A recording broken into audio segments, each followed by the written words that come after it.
गरुड़ पुराण अध्याय 26 मोक्ष कैसे मिलता है। आत्मा को किस स्थिति में मिलती है मुक्ति और वह कैसे मिलती है। गरुड़ पुराण के अनुसार मोक्ष का अर्थ है जन्म मरण के चक्कर से मुक्ति। न कोई शरीर, न कोई सुख, न कोई दुख की चिंता, न मोह, न माया, केवल शुद्ध आत्मा की परम सत्ता में लीन यत्र न गच्छति पुनः देहा, वही मोक्ष है जहां आत्मा कभी वापस लौटती ही नहीं। जब आत्मा मृत्यु के बाद यमलोक से लौटती है तो उसके समस्त कर्मों का लेखा जोखा चित्रगुप्त द्वारा रखा जाता है। अगर पाप का बोझ अधिक है तो आत्मा को नरक में जाना पड़ता है। यदि पुण्य अधिक है तो उसमें थोड़ी विश्रांति मिलती है। पूर्ण वैराग्य, भक्ति और विवेक के साथ जीवन जिया जाए तो उसे मिलती है मुक्ति। न हर कोई मोक्ष का अधिकारी बनता है। मोक्ष उन्हीं को मिलता है जो सत्कर्म किए हैं, मन, वाणी और कर्म से पवित्र जीवन जिया हो, मोह माया से ऊपर उठे हों, ईश्वर की भक्ति को सर्वोपरि माना हो। ध्यान दें, केवल दान, तप, यज्ञ से मोक्ष नहीं मिलता। अगर वह अहंकार और दिखावे से किया गया हो तो आत्मा पुनः जन्म लेती है। भक्ति बिना मोक्ष असंभव है। गरुड़ पुराण कहता है, जो व्यक्ति अंतिम समय में नारायण का स्मरण करता है उसकी आत्मा बिना रुकावट के भगवान के धाम को प्राप्त करती है। जो मृत्यु के समय तक लोभ, मोह, क्रोध में पड़ा हो उसकी आत्मा अनेक योनियों में भटकती है। जीवन भर पूजा करके भी अगर अंत समय में अहंकार है तो मुक्ति नहीं। लेकिन जिसने एक बार भी सच्चे हृदय से हरि को पुकारा वह मुक्त हो जाता है।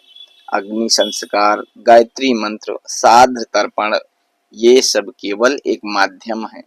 मूल उद्देश्य है आत्मा की मुक्ति। अगर परिजनों ने श्रद्धा से इन कर्मों को पालन किया तो आत्मा को गति मिलती है। लेकिन अगर आत्मा स्वयं जीवन में भक्ति सत्कर्म नहीं कर पाई तो कोई अनुष्ठान उसे मोक्ष नहीं दिला सकता। गरुड़ पुराण चेतावनी देता है, ये आत्माएं कभी मोक्ष नहीं पाती। हिंसा करने वाले, वासना में डूबे हुए, माता पिता का अनादर करने वाले, धर्म को अपमानित करने वाले, पाखंडी, झूठे और छल करने वाले। अब आपसे सबसे महत्वपूर्ण प्रश्न, आत्मा को मोक्ष कैसे प्राप्त होगा या होता है। गरुड़ पुराण उत्तर देता है, सच्ची भक्ति से।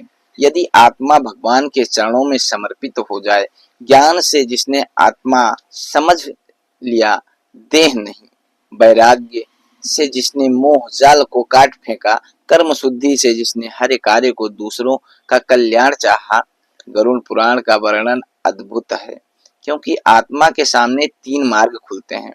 दक्षिण पथ पापियों के लिए, उत्तर पथ पुण्य आत्माओं के लिए, अर्क पथ मुक्त आत्माओं के लिए, ब्रह्मधाम केवल तीसरा मार्ग मोक्ष देता है। मोक्ष के लक्षण क्या हैं? अगर आत्मा को मोक्ष मिला है तो उसके संकेत होते हैं। मृत्यु के बाद शरीर से सुगंध आए, मुख पर शांति और तेज दिखता है, चित्त में अद्भुत शांति का अनुभव होता है, सपने में परिजन उस आत्मा को प्रकाश में जाते देखते हैं। मोक्ष ही आत्मा की अंतिम मंजिल कहा जाता है। जब तक आत्मा मोह, क्रोध, वासना और अहंकार से युक्त है वह जन्मों तक भटकती रहती है। लेकिन जो आत्मा सत्य, सेवा और सच्ची भक्ति को अपना लेती है वह शरीर त्यागने के बाद ब्रह्म में विलीन हो जाती है। जीवन छोटा है पर आत्मा अमर है।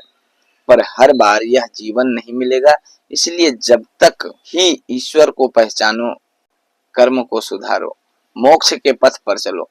गरुड़ पुराण कहता है, जब चेतने का समय हो, क्योंकि मृत्यु के बाद अवसर नहीं केवल परिणाम होते हैं। वाशांश जीर्णानि यथा विहाय नवानि गृह्णत नरो पराणि तथा शरीराणि विहाय जीर्णा नैयानि शयति नवानि।